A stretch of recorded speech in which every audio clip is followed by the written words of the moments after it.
يا جماعه داخل على سهوه. بصوا دي من المشاكل اللي بشوفها وما بحبش دايما، عشان كده البس عصافير المنتجه دبل. بصوا يا جماعه الدبله محشوره فين؟ ما بين السلك وما بين الدبله محشوره ما بين السلك والعصفور. بصوا العصفور ده غالبا بقاله فتره كده وانا لسه داخل. بصوا يعني عشان كده انا بكره حاجه اسمها الدبله يا جماعه. بصوا العصفور ربنا يستر بقى رجله ما تتكسرش ولا عصب رجله يبوظ.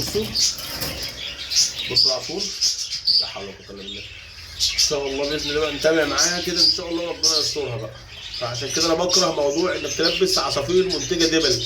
الدبل دي تلبسها العصفور هيتباع هيسافر هيروح هيجي، بس هو بالنسبه له عشان بس دي تبقى دليل عليك بس، او الناس بتحسبها ان ده دليل ان ده عصفور يعني بتاع فلان دم فلان.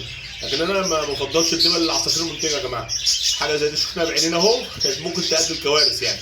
فربنا يسترها يا جماعه كده ونطمن كده على. بصوا العصفور عين شاد. بصوا لا حول ولا قوه الا بالله. بصوا العصفور مش قادر. بصوا ربنا يستر يكون العصب بقى سليم رجله ما تتكسرش ان شاء الله. اشوفكم ان شاء الله خير يا جماعه. السلام عليكم.